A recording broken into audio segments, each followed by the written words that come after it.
Добре дојдовте во Артефакт, место каде што историјата оживува преку разговори со најдобрите умови од науката. Денес ке патуваме низ антиката во времето до ерата на Филип II и Александар Македонски, за да откриеме што ги правело нивните војски непобедливи. Не само воената стратегија, туку и концептот на вооружување. Ова епизода ќе биде посветена на едно од најмојкните воени строеви во човечката историја – Македонската фаланга. Создадена во времето на Филип II и усовршена од неговиот син Александар Македонски. Фалангата била символ на ред, дисциплина и прецизност. Ке зборуваме за тоа како функционирала оваа војска и што ја правело толку ефикасна и како таа оставила белег врз целиот свет. А ова епизода ја посветувам на нашата денешна фаланга, македонската навивачка сила, што со истата решителност и единство стои зад нашите репрезентации каде да играат во било кој спорт. Јас сум облечен во македонски дрес, горд што ја носам истата боја што низ векови символизира сила, чест и припадност. Подарок од војкото на еден од најголемите наши фудбалски таленти, Елиф Елмас, нашиот дијамант. Дечки, имате поддршка од сите нас. Вие сте нашите пулени. Да почнеме. Професоре, добре дојдовте. Добре најдов. Имаме оружје за напад и оружје за одбрана. Да почнеме најпрво со највпечатливото. Тоа е копјето викано Сариса. Сарисата како главен сегмент на вооружувањето на античката македонска војска, односно на фалангата или на тешко вооружените пешаци, така наречени пезетерои, се врзува за воената реформа на Филип II, меѓутоа неговата вистинска интродукција е или кон крајот на владењето на Филип II или во првите години од владењето на Александар III Македонски. Тоа е главен сегмент на офанзивното оружје кој што го предиспонира збиениот ред на војување на фалангата, кој што исто така представува новитет, иновација во концептот на војување, кој што е резултат на воените реформи на Филип, кој што меѓу другото и ја продолжува фалангата во длабочина до 16 редови, па во тој контекст, поради должината на копјето, која што се движи од 4,5 метри, па до 6,5 метри низ хеленистичкиот период, и војската од 5-тиот ред, од 6-тиот ред можела да ги проектира своите копија во првиот ред, а концептот бил секој војник од позадина да врши дополнителен притисок врз редовите војници пред него, за да се зголеми ударната сила на фалангата. Тоа значи, професор, дали постоел стандард во должината, диаметарот? Се разбира, стандард постоел, меѓутоа низ историјата воена на античкото кралство Македонија се менувал, како што напоменав, од 4,5 метри до 5,5 метри во периодот на владењето на Филип II и Александар III Македонски, а во периодот на неговите наследници, односно хеленистичкиот така наречен период, има интенција за незино продолжување до 6,5 метри, што е резултат на фактот што поради осиромашување на кралството во тој период коњаницата ја губи својата функција на главна ударна сила и во тој момент пешадијата станува главна ударна сила, па консеквентно на тоа имаме и зголемување на должината на Сарисата до 6,5 метри, што од друга страна се одразува негативно на некои моменти во смисла на незината флексибилност за маневри, за мобилност и така натаму. Професоре, дали Сарисата била исклучиво пешадиско оружје или постоеле и конјички варијанти? Главен, како што кажав, сегмент на офанзивното оружје на тешката македонска пешадија или фаланга била Сарисата. Меѓутоа, токму еден мозаик, тоа е мозаикот со представата на битката на Каис, на кој што е представен Александар III Македонски со долго копје, откриене во куќата на фаунот во Помпеј, денеска се наоѓа во археолошкиот музеј во Неапол, остава простор кај еден од најголемите експерти американски кои што се бават со оваа проблематика, Меркел, кој што пласира теза за постоење на коњаничка сариса. Како аргумент за тоа го дава и наодот на Маноли Андроникос на еден врв од копие, на задниот дел од копие Сауротер и на еден цилиндричен ракав за кој што сметал практично дека служи за спојување на двата дела од кој што била составена сарисата, бидејќи тој сметал поради големата должина дека таа е составена од два дела. Меѓутоа, Меркел навлегол и во сегментот на експериментална археологија, па тој смета дека да, врвот на копието и Сауротерот одговараат на оние описи за сарисата, меѓутоа тој цилиндричен ракав не би можел според неговата димензија да ги носи двата дела од кои што евентуално би била споена сарисата, туку сметал дека представува точка на баланс која што коњаникот морал да ја има со оглед дека морал да ја држи сарисата на средината и однапред нели да размислува од која позиција ќе го зададе ударот токму поради нејзината должина. Професоре, дали имаме археолошки примери кои даваат информации за материјалите од каков материјал била направена сарисата?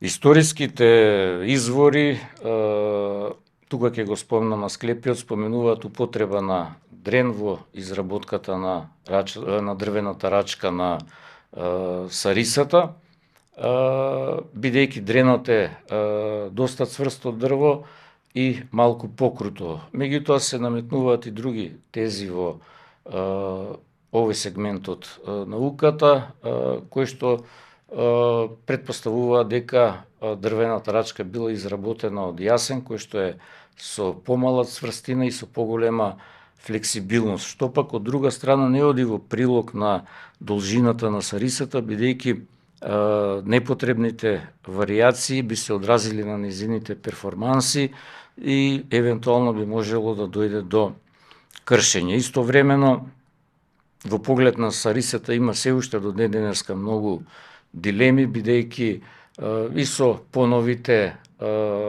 експерименти во доменот на експерименталната археологија не може да се направи идеално копие со таа должина како што ја опишуваат историските извори, кое што ќе биде целосно функционално и без вибрации, па дури и со зголемување на диаметарот на рачката од 3 см на 4 см. Значи, професоре, било составено од врв, средина и долу кога го подпирале. Долниот дел наречен Сауротер или кундак, кој што имал повеќе функции, нели, за да го заштити задниот дрвен дел од рачката при одложување на копието во земја, заради баланс, бидејќи наодот на Андроникос е со слична тежина помеѓу Сауротерот и предниот дел, односно врвот на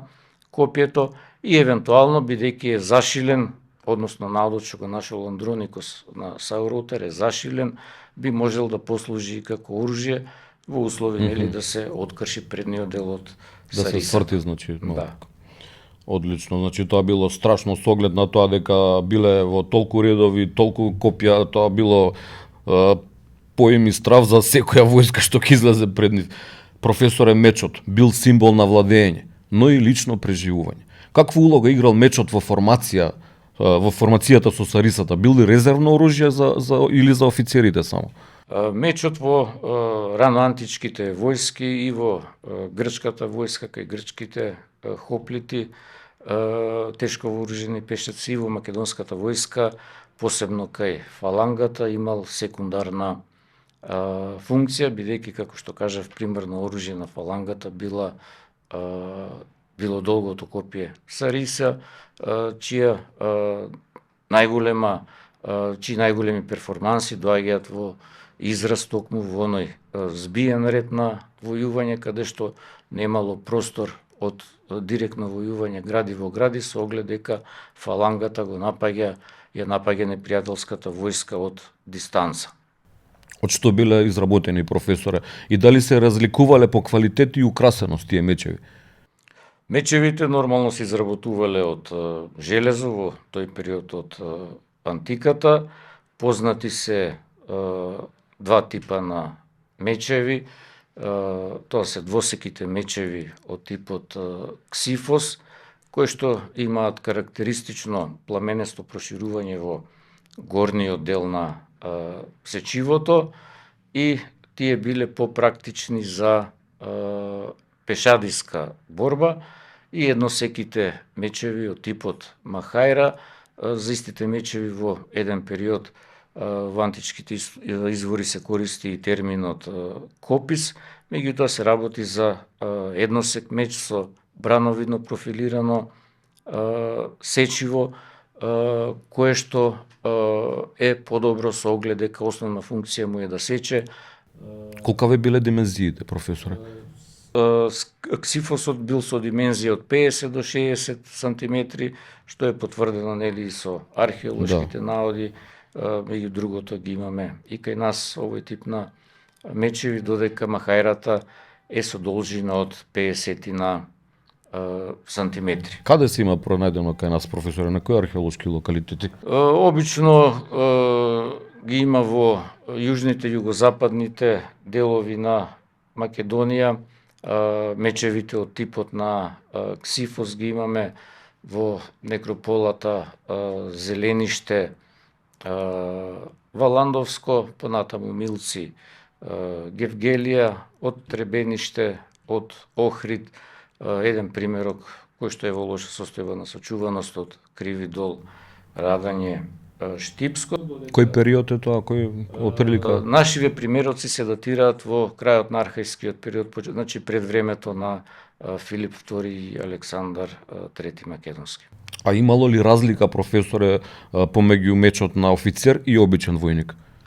Типолошки разлики не постоеле, како и во сите други сегменти на оружјето, меѓутоа тие разлики може да се манифестираат преку декорацијата, а во случајот најчесто преку рачката на мечот, со оглед дека мечевите кај обичните, односно рачките на мечевите кај обичните војници биле од оплата од дрво, додека кај оние полуксузните, порепрезентативни примероци, кои што логично е да претпоставиме дека припаѓале на војници од повисоките рангови, на офицери, били изработени од коска, од слонова коска или од племенити метали.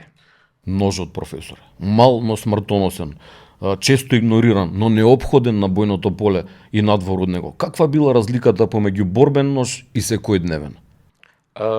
Генерално не може да се направи некоја дистинкција, особено кога се работи за раноантичките ножеви, за разлика нели од римските двосеки ножеви, бодежи, така наречени пугио, меѓутоа како еден референтен критериум се зема должината на ножот, која што треба да биде минимум 20 сантиметри, па може да биде и до 25-30 сантиметри, особено тоа е изразено кај римскиот нож бодеж пугио, чија што должина може да изнесува и до 35 сантиметри. Бил ли ножот задолжителен дел од опремата на македонската војска, професоре? Не бил ножот задолжителен дел, стандарден дел во војната опрема, ниту во војската на раноантичката војска на Грција, ниту во македонската војска, ниту во римската војска. Значи секој војник можел да си го набави на сопствен трошок како еден вид бекап да му се најде во битката. Значи можеме да видиме нешто за сопственикот, статусот на пример каков му бил според ножот, професор? Со оглед на тоа како бил украсен, дали е слонова коска, дијаманти. Истото се однесува како и за мечевите. Мечевите, значи во разликата може да се види само преку декорацијата, особено тоа е изразено кај римските бодежи Пугио, каде што имаме прекрасни декорации на Добро, тоа е самата веќе корица на мечот, меѓутоа тие се многу подоцна, да. период. А кај Има ли ножевите ресурси повтор- повеќе, да, и се. Професоре, лако ти стрелата. Ти во окно смртоносен стрелецот не бара блиска борба. Што знаеме за стрелците кај македонците, професоре? Стрелците во македонската војска биле сегмент од помошните воени трупи, како впрочем и кај сите други војски во периодот на раната антика. Во поглед на вештината со ракувањето со овој вид на оружје, изворите ги споменуваат особено крикјаните, значи тие се карактеристични за народите кои што живееле во ридско-планински предели или острови и биле вешти во ракувањето со овој вид на оружје и најчесто биле дел од тие платенички воени помошни единици кои што биле ангажирани токму ради таа вештина со ракување со лак и стрелата. Исто така вешти во ракување со лакот и стрелата биле и степските народи кои што исто подосна ги земале во рамките на војските, особено нивната вештина доаѓала до израз со оглед дека можеле синхронизирано да војуваат со лак и стрела додека јаваат на коњ. Значајни ли биле улогата на стрелците во македонската војска? Се разбира, Дека да. помошните воени единици имале битна, иако на изглед маргинална, битна улога во битките, особено пред почетокот на битката, кога имале главна функција да ги сврлаат стрелите, односно проектилите, и да му нанесат колку што е можно поголема штета на непријателот, а со почетокот на битката се повлекуваат и имаат функција да ги штитат крилата на војската. Се знае ли какви видови стрели биле најчести, мислам, нивните димензии, должини, тежини? Димензиите врз основа на сочуваноста на теренот се движат од 7 до 13-14 сантиметри, конкретно за кога зборуваме за македонската војска, карактеристични се стрелите со испусти или како што ние ги викаме популарно со крилца или со испусти во вид на крилца, кои што во дрвеното тело на стрелата се вметнуваат или со тулец или со трн. Ги имаме во голем дел откриени и кај нас. Јас баш со професорот Виктор Лилчич Адамс подготвуваме еден текст за овој тип на стрелици, а исто така има еден карактеристичен примерок кој што е откриен во Олинд, кој што потекнува најверојатно од опсадата на Филип II на градот во 348 година, кој што е од овој тип, меѓутоа со тулец и на него испишано името Филипу, значи се однесува на... Професоре, со оглед на тоа, дали стрелциве биле локални или биле наемници? Ги најмували или биле, мислам, наши луѓе од тука? Како што кажав, изворите ги споменуваат крикјаните како вешти во ракувањето со овој вид на оружје, меѓутоа немаме записи дали овој вид на воени помошни единици во македонската војска биле локални или биле наемници. Так. За разлика од стрелците, кај прачкарите имаме една предпоставка која што ја наметнуваат Хамунд и Грифит, едни од најголемите авторитети во поглед на истражувањето на античка Македонија, кои што сметаат дека тие биле прачкарите, дека биле Соловни проектили што мавале. дека биле македонци, со оглед дека изворите не споменуваат други воени единици, односно други народи вклучени во овој вид на воени единици, па консеквентно на тоа би можеле да го аплицираме истото и за стрелците. Какви типични уловни проектили по археолошки локалитети се наоѓаат кај нас поврзани со македонската војска, професор? Праќата како оружје е едно од најстарите може да се каже оружја, чисто почетоци се врзуваат за периодот на длабоката праисторија, односно за мезолитот, со оглед дека првите оние сферични камени проектили биле датирани во периодот околу 10.000 години пред нашата ера. И тие биле сферични, како што кажав. Низ периодот на неолитот се појавуваат елипсовидни камени проектили, меѓутоа со осознавањето на техниките, технологиите на обработка на металите се менува и материјалот од кој што се изработуваат, па во периодот на раната антика, конкретно кога зборуваме за македонското оружје, имаме проектили кои што се изработени од олово, односно калапени лиени во калапи. Нивната точност и дометот, професоре, се знае ли нешто? Според известувањата на изворите, нивниот домет е поголем од дометот на стрелата и тоа на стрелата изфрлена од композитен лак, кој што има поголем дострел од стрелите изфрлени од обичен традиционален лак. Значи композитниот лак има домет до 300-400 метри, а оловниот проектил има поголем домет од стрелата на композитен лак. Одлично, со оловните проектили завршуваме на некој начин и со оружјето за напад. Одиме со оружјето за одбрана. Каков тип на оклоп користела македонската војска, професоре? Со оглед на должината на сарисата, истовремено таа го предиспонира и начинот на дефанзивното оружје, бидејќи немало толкава потреба од дефанзивно оружје, токму поради нејзината должина и ударна сила, тоа било сведено на оклоп кој што било типот на линоторакс кај обичните војници, кај тешко вооружената фаланга, пезетероите. Значи се работи за ленен оклоп составен од неколку слоен залепен лен, кој што сепак ги овозможувал основните стандарди на безбедност на војникот што го носи. Покрај овој тип на оклоп кој што бил карактеристичен за обичната војска, пред се врз основа на оној наод на граден оклоп кој што го имаме во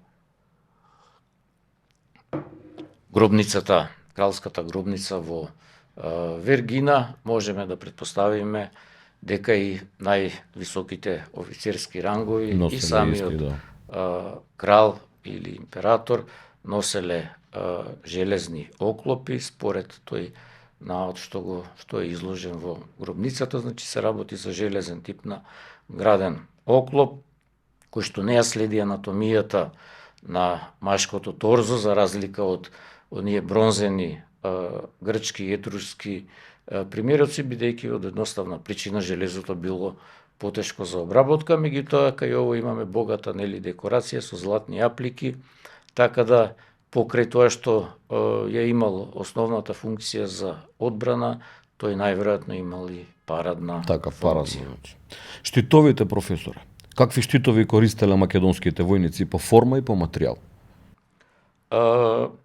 Пред војните реформи на Филип, односно пред конципирањето на тој збиен ред на војување во фаланга, најверојатно биле користени оние класични грчки хоплон штитови кои што македонската војска ги превзема од вооружувањето на тешко вооружената грчка пешадија, така наречени хоплити, токму според името на овој тип на штит хоплон. Меѓутоа, употребата на долгото копие на сарисата, кое што морало да се држи со две раце, поради должината и поради тежината, ја предиспонирало и потребата од намалување на диаметарот на штитот. Имено додека хоплонот е со просечен диаметар од 87 сантиметри, македонскиот тип на штит бил намален и неговиот диаметар изнесувал 60 сантиметри и тој се носел со прикачен со ремен преку десното раме да ја штити левата страна на војникот, односно делот од левиот. Бидејќи со десната носи оружје. Токму така, бидејќи со двете раце Да, го држи. значи копие. мора да виси, бидејќи Да. со двете раце ја држи сарисата. А има ли кај нас наводи на штитови кои би можеле да се поврзат со македонската војска, професоре? Наоди на штитови имаме, да, тоа се фрагменти кои што беа откриени во близина на македонскиот тип на гробница кај Бонче. Се работи значи за фрагменти чија што идејна реконструкција. Професорот Виктор Лилчич Адамс и професорот Антонио Јакимовски, да, беа раководители на тоа ископување, да. Значи се открија тие фрагменти чија идејна реконструкција упатува на 3. После излегува и некои други текстови, упатува на 3 штитови со помали димензии, меѓутоа со различни димензии. Проблемот околу таа реконструкција е што би требало да се очекува некаков стандард, односно иста димензија во диаметрот, па можно евентуално да се претпостави, меѓутоа сето тоа е работа на една студиозна анализа, да се претпостави дека биле 2 штита. Како и да е, карактеристично кај овие штитови е тоа што околу епиземата, околу центарот на штитот има надпис Басилеу Деметриус, значи се однесуваат на Деметри, меѓутоа не знаеме дали е Деметри први освојувачот или Полиоркетас, таткото на Антигон Гонат, или Деметри втори, синот на Антигон Гонат, кој што владее 200. А какви ознаки, професоре, на други штитови имало? Мислам, во Кај македонска овие војска. штитови ја имаме онаја класична соларна символика, карактеристична за македонците, која што се јавува во периодот по смртта на Александар, односно во периодот на антагонидите. Зошто се јавува тогаш? Бидејќи антагонидите сакале да се наметнат како легитимни наследници на Аргиатската династија, како легитимни владетели, и во исто време да ја вратат преку таа соларна символика моќта и големината на македонското кралство, нели, по смртта на Филип III Македонски. Која била формата, професоре, мислам најчесто ке македонски вештитови, и од какви материјали се изработувало? Формата била кружна, конструкцијата е дрвена, обложена со метален, односно бронзен лим, кој што во случајот е декориран со техника на исчукување од натрешната страна, а внатрешната страна била обложена со кожа. Кои шлемови, професоре, се користеле во македонската војска? Корински, атински, локални варијанти? Главен референтен извор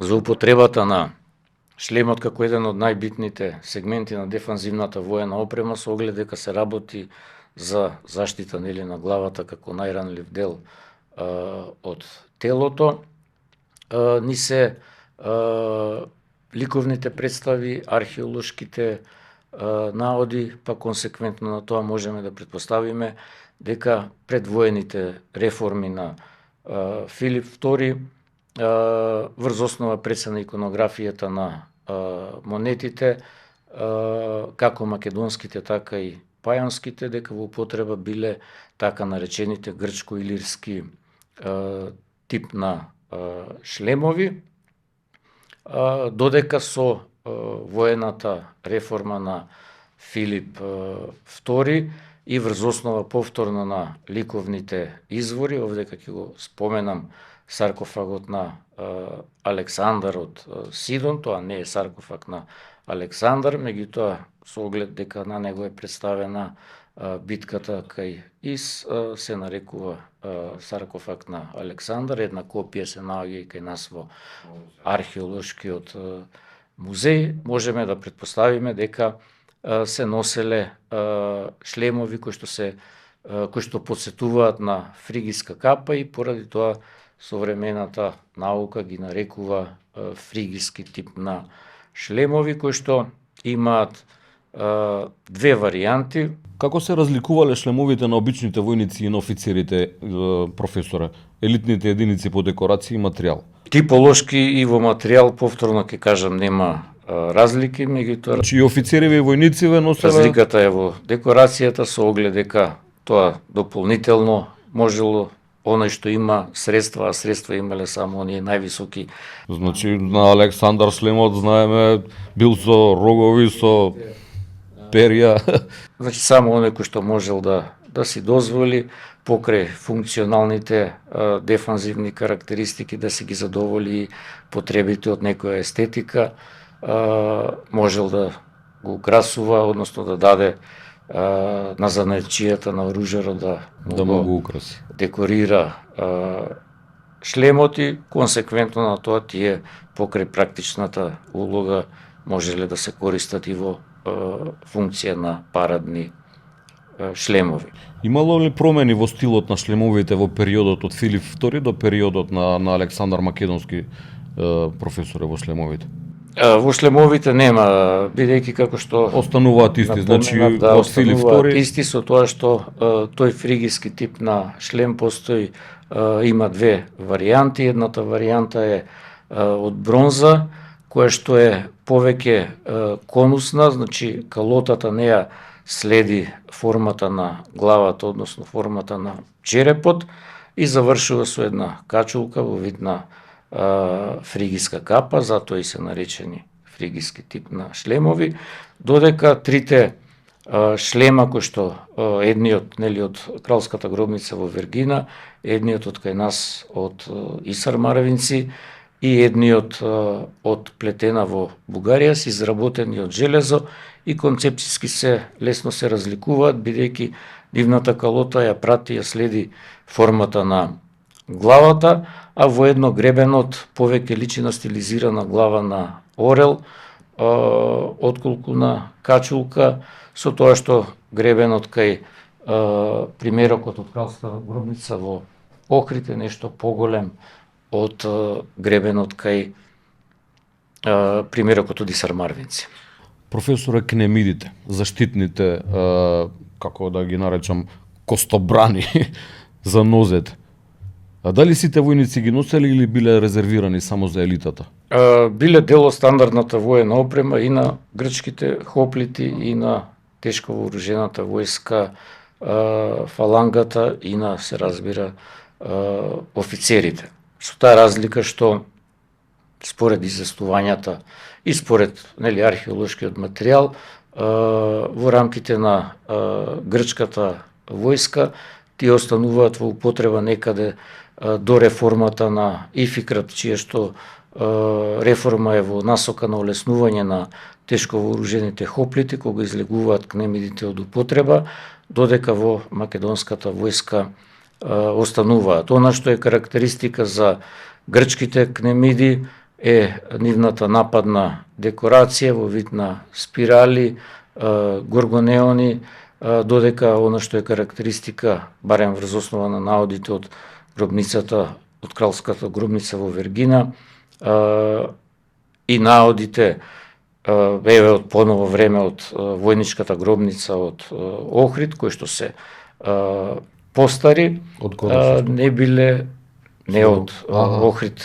од Горна Порта, кои што немаат декорација, освен траги од позлата, каква што имаме кај примероците од кралската гробница во Вергина. Нивната димензија изнесувала, стандардно изнесувала 40 сантиметри и во основа служеле за заштита на долниот дел од ногата, односно за подколеницата. Што се изработувале, професор? Се изработувале од бронза, имаат развојни фази со интенција за спојување на задниот дел со оглед дека кнемидата е така конципирана да ја следи анатомијата на ногата, на листот на машката нога и, како што кажав, кај порепрезентативните примероци има траги од Најверојатно и ограничувала брзината на движење, но секако ги зголемувале шансите за преживување. Токму така, во тој збиен ред на војување, мобилноста и не била пресудна, напротив била ограничена, така да приоритет била безбедноста на преживувањето. Професоре, како вие лично ја доживувате оваа ера? Дали античката Македонија воопшто имала рамноправен противник на бојното поле? Токму тоа е големината на Филип II и Александар III Македонски, што со својата инвентивност, воена гениалност успеале да создадат една војска која што почива на секојдневни тренинзи, на дисциплина, успеале да го издигнат Македонското кралство од маргините во една воена сила на која што ниту една империја, на која што ниту една позната воена сила во тогашниот познат цивилизацијски свет не бил во состојба да и се спротистави. Сакам да споменеме, професоре, неколку од повеќе се битки имало, од попознативе, значи кај Херонеа, Граник, Ис и Гавгамела. Како била тактиката на фалангата, накратко? Слични биле сите најверојатно тактики, објаснете ни. Војната тактика на македонската фаланга се засновало на главниот удар го задава коњаницата, која што била поставена на двете крила, левото и десното. Со десното крило вообичаено раководел самиот крал. Нивната функција била да направат простор, односно да го разбијат првиот ред на непријателската војска, за да може да навлезе фалангата и да ја разбие непријателската војска. Значи, главната ударна сила ја има коњаницата, а тука биле и хипаспистите, лесно вооружени пешаци, кои што потекнуваат исто така од рангот на највисоките воени офицери, значи од аристократијата. Тие биле оние заштитници како бодигард на самиот крал. Тие ја правеле конекцијата помеѓу тешко вооружените пезетерои и македонската коњаница. Како еден куриозитет во битката кај Херонеа, каде што македонската војска ја победува. Тука и Александар се истакнува со коњаницата. Да, како 16 годишник. Токму така. Значи, против атинската, сојузничката атинско и тебанска војска, Филип II успева, во кратки црти ќе објасниме тактиката, успева да направи тактичко повлекување и на тој начин ги навлекол, да ја наруши кохезијата на единството на првиот ред на непријателската војска, значи атинската и тебанска, и да овозможи коњаницата на другарската коњаница на Филип на Александар, се извинувам, на Александар III Македонски, да навлезе и да отвори простор за фалангата. И уште еден куриозитет е во поглед на воената тактика е битката кај Гавгамела, каде што Александар предпоставувал дека Дарий ќе се обиде да заобиколи. На многу побројната, колку биле побројни? Различни се изворите, меѓутоа ама било многу побројна персиската. Во моментот кога тргнала во походот против Персија, броела 40.000 војници и околу 6.000 коњаници, додека бројките кои што се до 160.000 идат до 100.000, до 20.000 коњаници. Диодор дава уште возможни бројки кои што не може да се земат како референтни, меѓутоа се зема како референтна бројка, онаа бројка која што ја дава во изворите Аријан, кој што е еден од биографите на анабасата на Александар III Македонски. Во оваа битка, како што напоменав, со оглед дека очекувал да биде заобиколен, тој прави двоен ред на фалангата и истовремено крилата ги поставува закосено, за да можат истовремено да делуваат и дефанзивно и офанзивно. И на тој начин повторно успева да го победи Дарий, кој што нели избегал бегство. Професоре, ви благодарам што бевте наш гостин денес. Професоре, секој гостин што бил кај нас во емисијава му подаруваме маечка, мал знак на внимание и благодарност за неговото учество. И на тој начин си ја спонзорираме емисијата. А вие, драги гледачи, доколку сакате да гледате вакви емисии, доколку сакате да не спонзорирате, пишете ни во инбокс и нарачајте едни од овие кул маечки. Професоре, ви благодарам уште еднашка и повелете еден подарок. Благодарам за поканата и за подарокот. Ни беше чест. Ова не беше само разговор за македонската фаланга и за незините оружје. Ова беше сведоштво за умот што ги создал, за рацете што ги користеле. Благодарност до професорот Бошко Ангеловски што ни помогна да влеземе во еден свет каде мечот и копјето не биле само оружје, туку биле и збор. А вам, драги гледачи, ви благодарам што бевте со нас и се гледаме повторно во следната епизода на Артефакт. Ние сме чувари на минатото. Историјата не е мртва. Таа чека некој да ја праша. Доколку ви се допадна оваа епизода, споделете ја. Следете на YouTube, Facebook и Instagram и TikTok и оставете ни коментар. Пријатно.